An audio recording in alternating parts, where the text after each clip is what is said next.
Sziasztok! A mai videóban párommal Sziasztok! kicsit boncolgatjuk nektek azt a témát, amit ti kértetek, méghozzá ez nem más, mint a modellpózoltatás. Kicsit megbeszéljük, hogy milyen lesz fotós és milyen modell szemszögéből. Tartsatok velünk! Intro!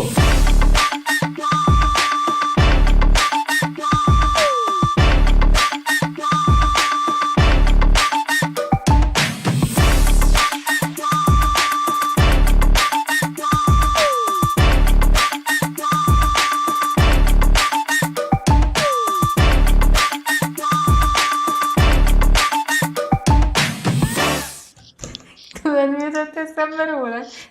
Mint az agymenőkben. Nem mondj semmi kompromitálok, hogy én bevágja. Jó. Úgy döntöttünk, hogy ezt a témát kettő, de az is lehet, hogy 3 részre fogjuk osztani. Az első ez a beszélgetős rész lesz majd gyakorlatias rész, és azt meglátjuk, hogy mennyire tűnik majd hosszúnak, és hogy ez egy videóban lesz-e, vagy 2-ben.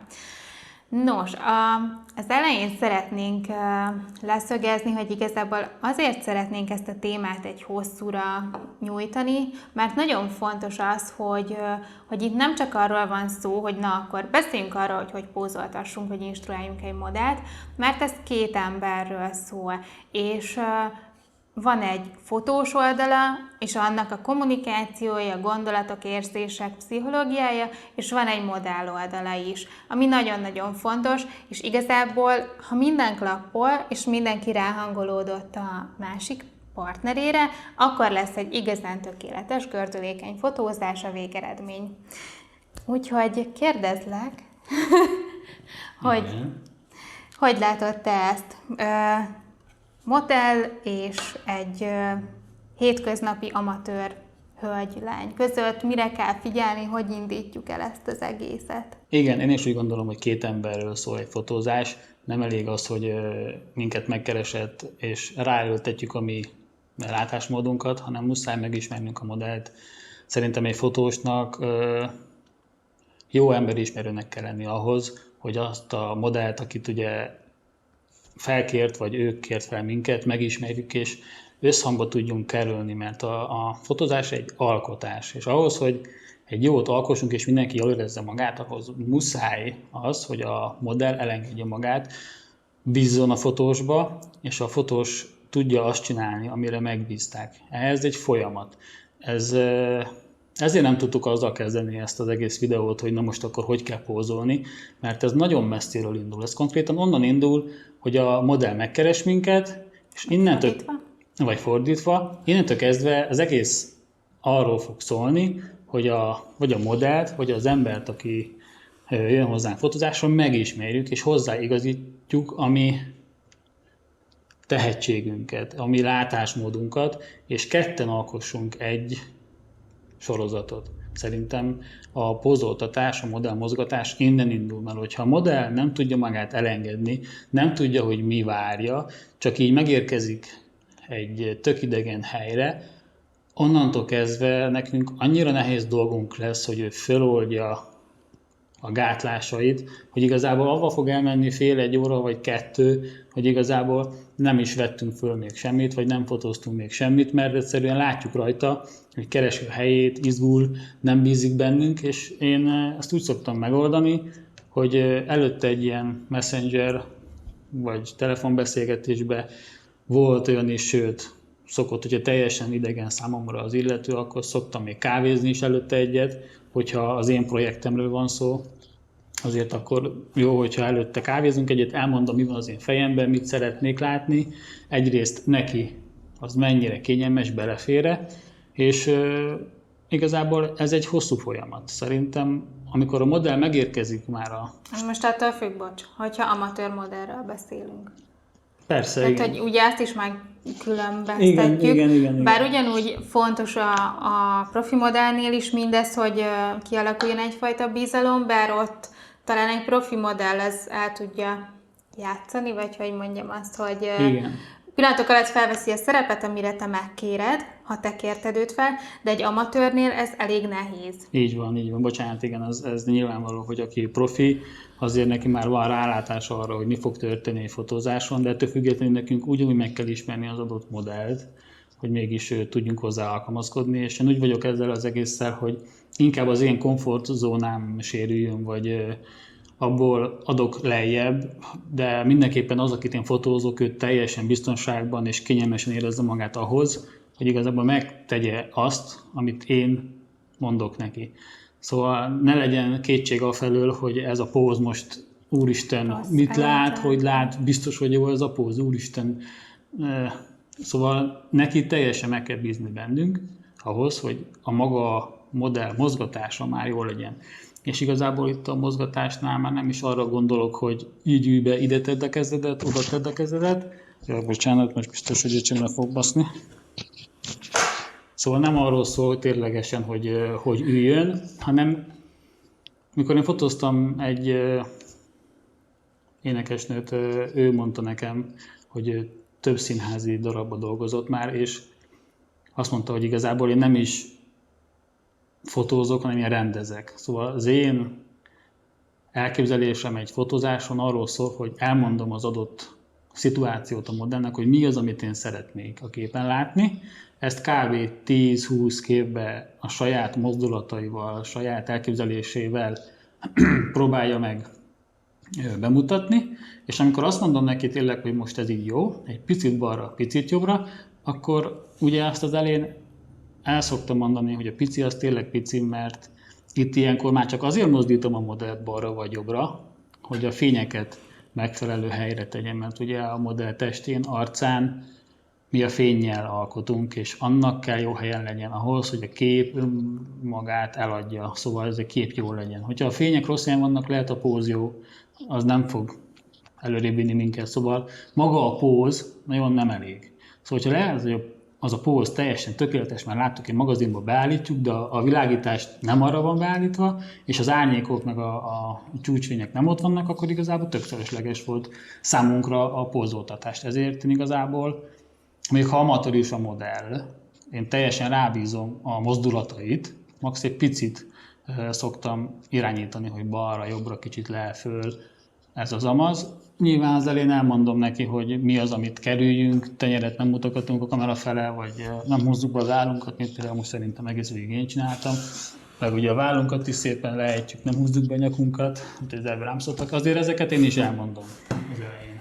Igen, illetve jó, nyilván akinél ez megy, és aki el tud szellemülni, mint amatőrrel, így tök egyszerű dolgunk van, hogy elmondom neki, hogy hát most azt képzeld el, hogy, és ezt akkor 10-20 képig, de mint tudjuk, szerintem nagyon sok esetben ez nem így van, és a modell ez nem fogja egyből így akkor átélni ugyanazt. Ilyenkor tudom én azt mondani a másik oldalról, hogy igen, én is voltam kezdő, és hogy az első pár kattanás, az első pár kép, az számunkra is olyan, hogy így bemelegítés, vagy hogy mondjam. Tehát, hogy itt nem szabad sietni, hanem erre rá kell szenni ezt az időt, át kell szellemülni, ha arról van szó, és így tovább. Sok olyan fotózáson is voltam én, ahol mondjuk Lóri fotózott mást, és én ott voltam, mint segítség.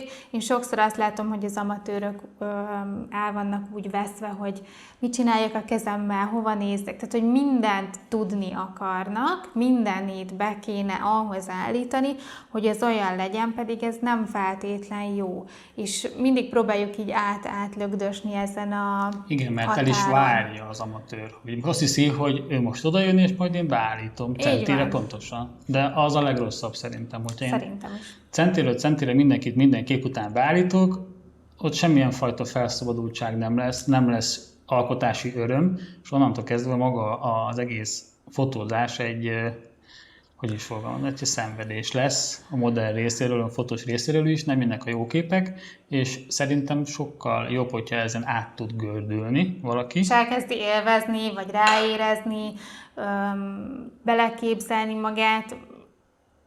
Én nem tudom elmondani azt, hogy milyen lehet az, amikor tényleg valaki olyan szinten leblokkol valaki előtt, és várja a megoldást, hogy jó képet szeretne, jól akar kinézni, de fogalma sincs róla, hogy mit csináljon. Ez biztos egy piszok nehéz dolog, valahogy nekem elég hamar sikerült ezt így elképzelni, vagy így ráérezni.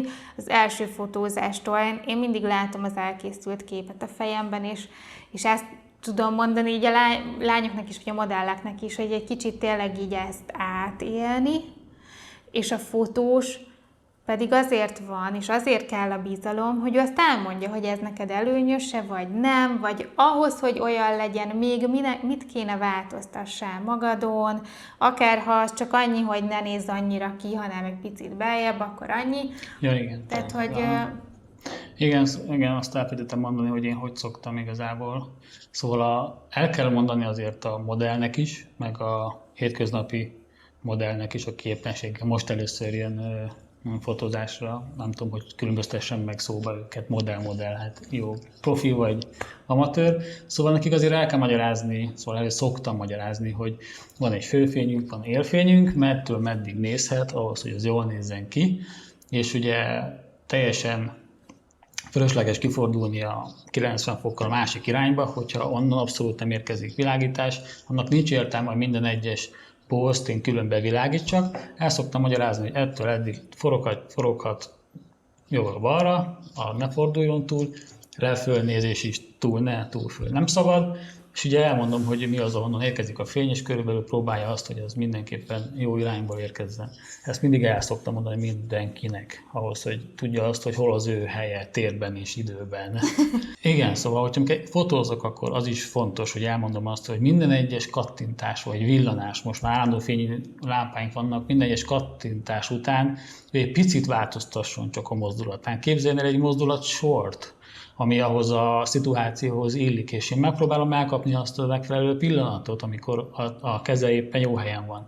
Szóval minden egyes kattintás után picit változtasson, de ne az egész testén, hanem elmondom, hogy most a teste jó, hogy csak az arcán és a kezén egy picit variáljon. A lábai jók, csak a felső testén kicsit fordítson, és így haladunk szépen tovább. Szóval nem az van, hogy kattinnak, hogy tök új pózt fölveszünk, megint tök új póz.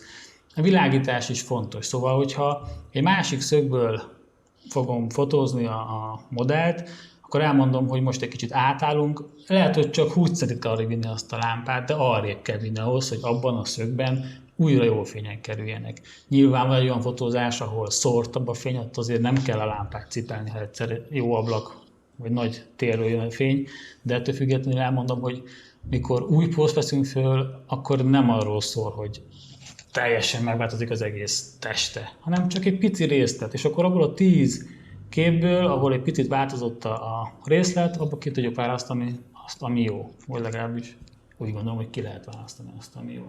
Ha pedig ez nem megy, mert mondjuk beleragad a modell egy pózba, számtalanszor tapasztaltuk, hogy mondjuk azt mondtam, hogy szerintem tedd ide a kezed, és akkor nézd le, és egy finom mozdulattal csúsztasd le, és igazából beleragad egy ilyen pózba, és már az 5. kattanásnál még mindig ugyanitt van a kéz.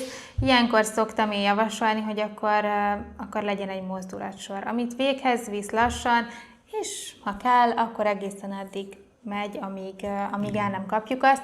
Ez azért is jó, mert nem fog annyira itt bele merevedni a képbe a modell, nem fog annyira koncentrálni, ami ilyenkor hogy az arcon is látszik, hogy itt teljesen arra fókuszál, és így ez elviszi a varázsát. Igen, az ujjakat, hogy ne úgy, és hanem tényleg a finomság, nőiesség, újbegye, stb. Szóval, hogy és ezért fontos a kommunikáció, mert szegény, ha neki ezt mondod, ő nem fogja tudni, hogy na, akkor azt most ne úgy, hanem amúgy, és ezek csak ilyen pici, finom dolgok. Most nem, ezt most így általánosságban mondom, szóval nem mindenkire ez igaz, hanem csak, hogy ezek jó tanácsok, és az, hogyha ilyenkor azt mondod a modellednek, hogy picit húzd be a hasad, vagy picit dugd ki jobban a feneked, vagy ezt, azt, amazt, ezt is jó az elején tisztázni, hogy ezeket azért mondod, mert úgy esik a fényárnyék, úgy fog kiemelkedni, úgy néz ki jól, tudod, kényelmetlen és fura, de hidd el, jól néz ki, meg is mutathatod neki, hogy ez hogy néz ki. Én azt szoktam mondani, hogy az a jó fotózás, ami után a modellnek izomláza van. Tehát, hogy itt tényleg azért szerintem mindkét fél oda kell, hogy tegye magát, és mindennek megvan az oka. A pózoltatásra meg visszatérve, személy szerint engem baromira kizökkent az, hogyha valaki olyan szinten irányítani akar, hogy ezt most szerintem inkább így. Azt meg úgy. Jó, most akkor ezt így. Oké? Jó. Jó, most, tehát, hogy ez nem az. Szerintem. És bennem ez teljes mértékben azt generálja, azt az érzést, hogy én egy béna vagyok, aki nem tud önmagától semmire nem képes. És lehet, hogy van még ilyen, aki így érzi. Tehát, hogy azért picit utáljuk már magára azt a modellt, és akkor lehet, hogy kiderül, hogy baszki, tök tehetséges, és meg se kell munkanja végéig. Tehát, hogy ezért így is meg kell ismerni azt az alanyt, akivel dolgozol, hogy tényleg gördülékeny legyen az a történet. Igen, én mindig, szóval akármilyen nehéz volt, te is voltál tényleg ott fotózásokon, nehezen indult egy fotózás, mert be volt feszülve. Én nem arra törekedtem, hogy jól állítson be a modellt, hanem hogy föloldódjon, és majd utána jönni fognak a és fotók. büszke lehessen az elkészült képekre. Hogy ezt már pedig én is beleadtam. És nem csak úgy, hogy valójában őt fotóztuk le, hanem hogy ő is hozzárakott ehhez. És a Doron említette a kommunikációt, és ugye itt azért nagyon fontos, hogy van minden embernek egy stílusa, ami az ő számára kényelmes, teljesen hétköznapi, viszont annak a modellnek, embernek, aki a másik oldalon van, lehet egy teljesen más a kommunikációs komfortja. Itt elsiklódhatnak a dolgok. És igen, hogyha ami neked vicces, vagy ami neked röhögve belefér abba, hogy olyat mondj neki, az a másik oldalt lehet, hogy nagyon rosszul sül el. És hogyha ezt nem látjuk a modell arcán, szerintem egyébként se próbáljunk olyan vicceket elsütni, de mindegy, hogyha véletlenül nem látjuk az ilyen feszületet az arcán a modellnek, akkor ott nagy baj van. Egy fotósnak érezni kell, látni kell, hogy mikor beszél rosszul a modellhez, mikor nem tudta feloldani. Én úgy érzem, hogy elég hamar látom, és elég jól tudom ezt alkalmazni. De nyilván nekem is voltak fejfájások, amikor köztünk is akadt ilyesmi. Amikor én már úgy éreztem, hogy ismerem, és úgy éreztem, hogy megengedhetem magamnak, hogy nem mindig szabad elengedni magunkat.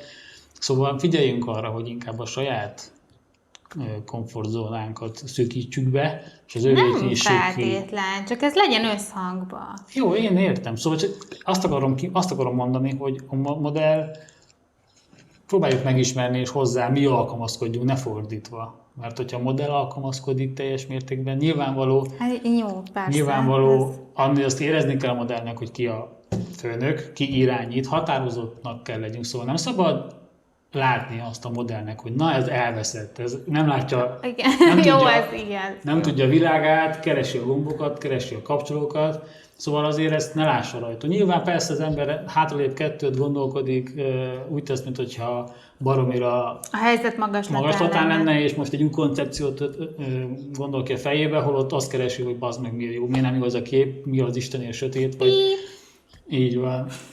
Bazd meg. Ja, bív.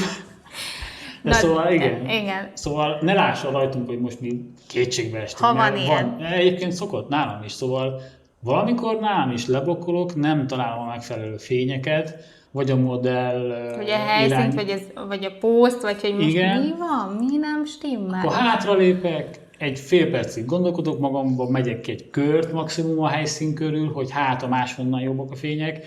Ezt simán meg szoktam én is csinálni, mert nyilván, így van, nyilván a fejemben van egy kép, nem úgy sikerült az első kép, akkor át kell komponálni. Na de először nem kell neki látni, hogy most összezuhantam, és most... Igen, de egyébként, ha együtt fotózunk, akkor már így van ilyen, hogy hát ez nem értem, mi a franc van, és akkor azt mondja, hogy most egy kicsit várjunk. Én meg mondjuk azt mondom, jó, addig pihenek, hátradőlök, és azt mondja, na ez az. Tehát, hogy így kellenek ezek igen, szerintem ez viszi előre a fotózást. Igen, és ehhez még annyit fűznék hozzá kommunikációnál, hogy minden fotósnak megvan a saját ritmusa. És nekem például baromi kellemetlen volt az első párfotózás, hogy sok fotós úgy van, most már tudom, hogy fotózás közben alkotói csend van, és nem szólal meg. És ez azt jelenti, hogy nagyon jó, nagyon sinem van minden, imádja, és ezért nem szólal meg. Na de ez a másik oldalon, ha te ezt nem tudod, akkor ez úgy jön le, hogy Jézusom, ennyire gáz, most tényleg, most akkor hogy? És nem egyszer kérdeztem meg, hogy minden oké? Igen. És igen, szóval ilyenkor minden oké, de a másik oldal sem túl, mondjuk én most már imádom ezt a fajtát, tehát hogy én úgy vagyok vele, hogy tök jó csönd van, akkor király. De azért itt is kell a visszajelzés, illetve vannak a túlzó visszajelzések, amik azért kicsit zavaróak lehetnek egy lány vagy egy nő részére, és eléggé zavarba tudja hozni a fotós a modellt, amikor túlzásba viszi, hogy na, baromi szexi vagy, ez az, imádom, jó. Tehát, hogy embere válogatja, személy szerint én nem bírom az ilyet. Vannak szerintem olyan része, hogy imád a kamera, ilyesmi, ezek szerintem beleférnek, mert akkor te is látod, hogy hú, de kurva jó vagyok, majd jöjjön ki Fütyüli, de kurva jó vagyok. Mármint magamra értem, amikor fotós vagyok, és látom, hogy egy kurva képet csináltam, akkor kimondom, mert akkor olyan jó érzés. De az nyilván nem dicsérem meg, igen, nem mondom azt, nem hogy de jó, seggel dug még jobban ki ezeket, én sem. Nem is tudom, hogy mondjam, ilyen közönségesen igen. Nem. Tehát hál' Istennek eddig talán 1 vagy 2 ilyen fotósba futottam bele, és így rá is szóltam, hogy na sorry, de... Igen, mert azért az fontos, hogy a modell az ilyen degradáló, vagy nem tudom. Igen, hogy modell is egy ember, szerintem a tisztelet kijár neki, még hogyha úgy gondoljuk, hogy kölcsön adja az arcát, a testét egy alkotáshoz, de függetlenül a tisztelet szerintem sokkal jobban kijár abban a pillanatban neki, amikor dolgozunk. Szerintem, mert ő ilyenkor... Hát a modell többet ad? Igen. Akkor éppen. Így van, azt akartam mondani, hogy ő teljesen átadja magát, szóval onnantól kezdve, főleg, hogyha egy AX modell, minden egyes hibáját mi látni fogjuk, minden egyes szösszenetét látni fogjuk majd kamerán keresztül. Ő tudja nagyon jól, hogy majd ez egy óriási 42 megapixeles képen totál, úgyhogy ő teljesen átadja magát nekünk. Hogy fogalmazzak? Hát ezért kell a bizalom. Igen, szóval ahhoz, hogy tényleg egy modell elengedje magát, akkor ahhoz nagyfokú bizalom kell. És szerintem az meg a tiszteletnél indul, a tiszteletteljes beszédnél.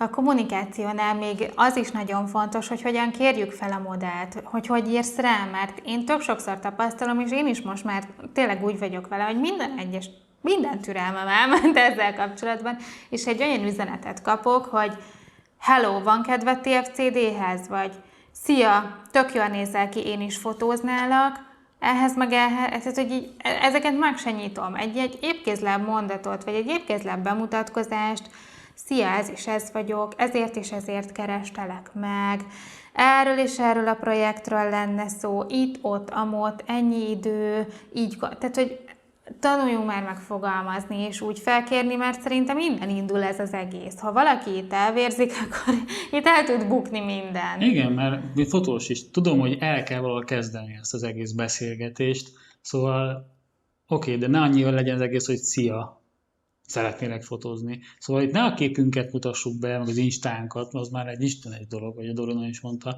de itt igazából velünk kell majd dolgoznia, szóval legyünk egy 2-3 mondatban legalább magunkról, hogy kit vagyunk, mit akarunk, miért akarjuk, azért, hogy ne csak egy ilyen szia. Aztán várunk és megsértődünk, hogy na tessék, ez még válaszolni is akar nekünk. Hát könyörgöm, mutassuk be magunkat, hogy ténylegesen akarjon velünk dolgozni, legyen kedve velünk dolgozni, mert különben egy szia, láttam, szexi, akarok vele dolgozni, hát ez édeskevés lesz. Még akkor is, hogy jó képünk van. Hát igen, mert igazából a fotós látja a modellt, szóval, hogy a modellnek az oldala, az róla szól. Tehát ő már megismerte valamelyest, de fordítva ez tökre nem így van. Hát a képeit te is látod, igen, de... Hát nem minden esetben, mert nagyon sok fotósnak például nincs fenn fotója úgy. Ja, ugyanaz a lényeg, hogy így, hogy már a beszélgetésnél, az elején a kapcsolatfelvétel lehetne jó. Igen. Értelmesen, stb. Jó, szerintem az első rész elég hosszúra sikerült, úgyhogy... Egy picit. Ja. Igen, úgyhogy ezt majd még folytatjuk, majd a gyakorlati résszel. Igen. Ott igyekszünk majd úgy, hogy elmondja Lóri is, hogy mint fotós egy amatőrrel ezt hogy csinálná, majd fog mutogatni minden hogyan, mire kell figyelni, honnan jön a fény, stb. Én tényleg úgy fogok beállni, mint hogyha világomat nem tudnám, és abból hozzunk össze valamit, illetve talán ennyi. Hát szerintem ennyi. Igazából az elején már mondtam, hogy ugye én azt fogom megmutatni nektek, hogy a fényeket kell nézni, nem a modellt, vagy nem is a póz, de ezt az elején már kifejtettem, hogy hiába jó egy póz, hogyha a fények nem úgy esnek rá. Szóval ezt fogom megmutatni, hogy én igazából a modell irányítást azt nem a póz megalkotásában látom, hanem a fényeknek mert én látom a fényeket, a modell nem látja magán, szóval hülyén néznek ki szegény Dánon, így nézne lefele, szóval én látom a fényeket, ezért állítom be a modellt, de a pózok a modell magáé legyenek, sajátjai. Nyilván vannak olyan speciális pózok, amiket beállítok, hogyha olyan nagyon mint tudom, ilyen high-tech, igen, high-tech vagyok már, high fashion, vagy ilyen nagyon durva, azokat persze nyilván vannak ilyenek, de most nem arról. De nem minden esetben, meg nem is arról van most szó. Igen, most ez ilyen alap, állva, ülve, fekve, stb. Én, hogyha egy mezei lány lennék, aki csak bejönne, és csináljunk valamit, és úgy ülök le, és úgy fekszek le, akkor például a fotós mit mond nekem? Hogy hát ezt azért, mert hogy tattaratta, és akkor abból megmutatom azt, hogy milyen lenne akkor, hogyha az úgy profin lenne kivitelezve. Szóval ez lesz a gyakorlati rész. Reméljük ugyanitt, folytatjuk innen. Igen. Köszönjük szépen a Kovács Tamásnak. És a TSP Art Labnak a stúdiót, nagyon percül egyébként csak egy softboxot kértünk, de körbe pakoltak minket. Úgyhogy nagyon köszönjük szépen nekik. Jövünk még, ez biztos, ha még beengednek minket. Ezek után. Igen. Írjátok meg kérlek titeket kommentbe, hogyha esetleg valami kimaradt volna, vagy amire még kíváncsiak lennétek, és nagyon köszönjük, hogy ennyien néztek minket, és itt vagytok. Mi kérni szeretnénk, hogy iratkozzatok fel. Az is tök jó, hogy ennyien néztek, de ha feliratkoztok, azzal még tudtak nekünk segíteni picit az előrébb lépésben itt a videógyártásban. Jó, várunk titeket jövő héten is. Sziasztok! Sziasztok.